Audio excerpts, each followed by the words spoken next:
Yo, what's up, Arsenal fans? Welcome back to the Arsenal Roundup. How are you guys doing today? We have the latest and what is really going on in Arsenal. We will delve into those in today's video. Let's get into it. So it's not secret, of course, the way the deadline transfer ended for Arsenal, and of course the signings we were able to make, and of course congratulations to Arsenal.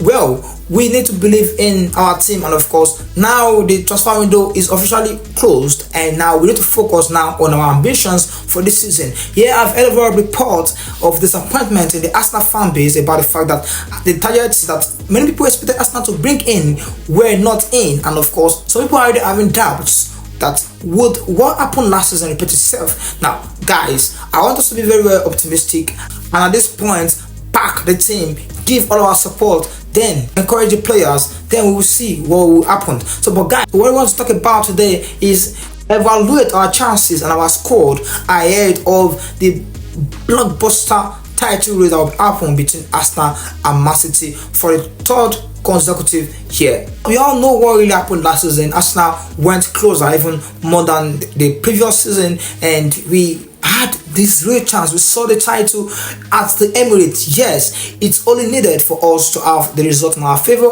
which didn't happen. And of course Everton, we won them, but Manchester City also won their game very well, comfortably well against West Ham, and that saw us losing the title and finishing second again. But with that repeat itself this season, talking about our squad. Now let's talk about our squad.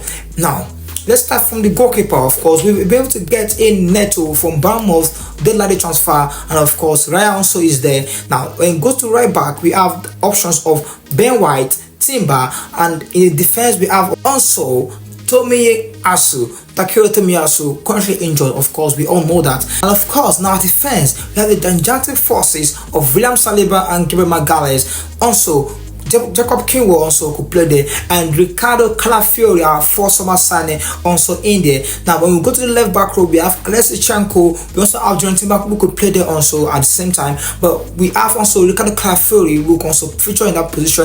Even Takehiro Tomiyasu could feature there, and not leaving out one young man who is growing in stature in the club at the moment. Miles Kelly is played so well there in the preseason, and let's see if he will be given minutes in that position this season. So also in the central midfield, we have of course Jorginho, Partey, Declan Rice. We also have likes of Odegaard also who could play in the central midfield. Now when we go to the attacking position of the midfield, we have Martin Odegaard. Fabi Vieira has went out on loan to FC Porto, so currently we have just Martin Odegaard. We also have F1 Wanyeri, Mikel Merino also, who can also play in the central midfield. He could play as an advanced midfielder or a central midfielder. And also we could have somebody also like Leandro Trossard. He is so versatile. Now when we go to the left wing position, we have Gabriel Martinelli, Leandro Trossard, and now in the right wing we have Reece Nelson, Bukayo Saka. Now in the striking position, of course, yes, that is where people have been asking questions about. Kai Havertz is one man there for now, and Gabriel Jesus also is also available. We have sold Eddie Nketiah this last transfer window, so now people have been asking questions about this. So that is where the Arsenal squad is at the moment, at this moment of time. So guys, do you feel and you think this squad is good enough to challenge for the Champions League? Because according to some reports, Arsenal are fourth or third. Some are saying third, but some are rating us fourth favorites to win the Champions League. And at the moment it appears that this squad, for me, I believe in it. I feel with all the backing in the world, with the consistency Arteta might impact and culture in this team, I feel we can go all the way and win something this season, be it the Premier League, Champions League, or even both. But guys, let me know what your own thoughts are in the comment section down below. Finally, before we go guys, I know the transfer window is officially over, but who was that one player that you were looking forward to joining the club the most before the end of the transfer window? Now we were once linked with Victor Osimhen, Victor Gyökeres, Leroy Sané, Kingsley Coman, Samuel Adingra, many players. Ryan Sterling deadline the transfer, and different players options were there in the market. And one man for me personally was Nico Williams. I watched him at the Heroes and I was like, this is the guy. This is the guy that will bring to us a similar quality level like Jeremy Doku of Manchester City. And I was really surprised that Arsenal left it late there, because I was thinking, okay, maybe Arsenal will activate the release clause on the deadline of the transfer so that they will just sign this player and nothing can be done in terms of negotiation. There will not be time for negotiation, so they just activate the clause and the player will fly to Arsenal for medicals. And but guys, like David Oyster said, these things don't happen that quickly.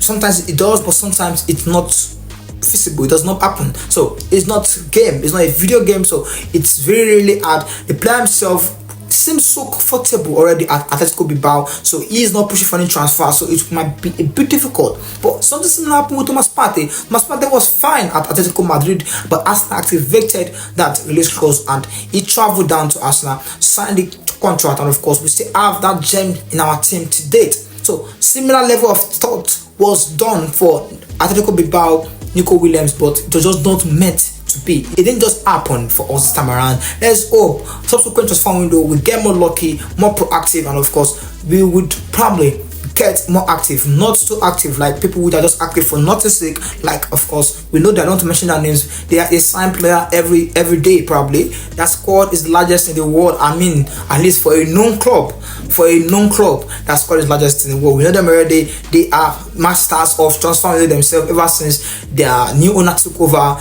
Todd Bowley. Yes, you can get them from there. So that is it. But guys, I just hope next summer, or even probably with the winter transfer window that's opening again in January, we get more active and more proactive in concluding our deals early.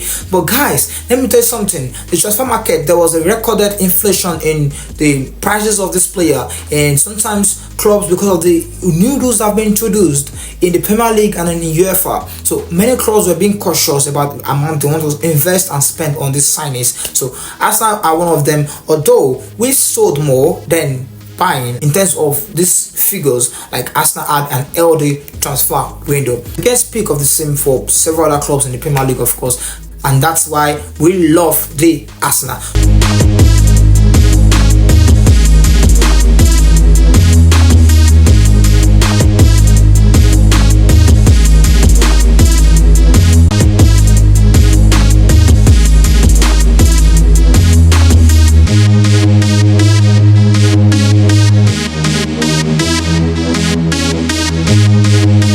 So guys, that will be the end of the Arsenal Roundup today. Don't forget to like, share, and subscribe if you are watching us from YouTube. And also please follow, like, and also share this video, guys. Please share this video to reach more Arsenal fans, so that we can also be encouraged to bring in Arsenal updates for you on this page and on this channel. We'd like to see you in our next video. Until then, your boy is out.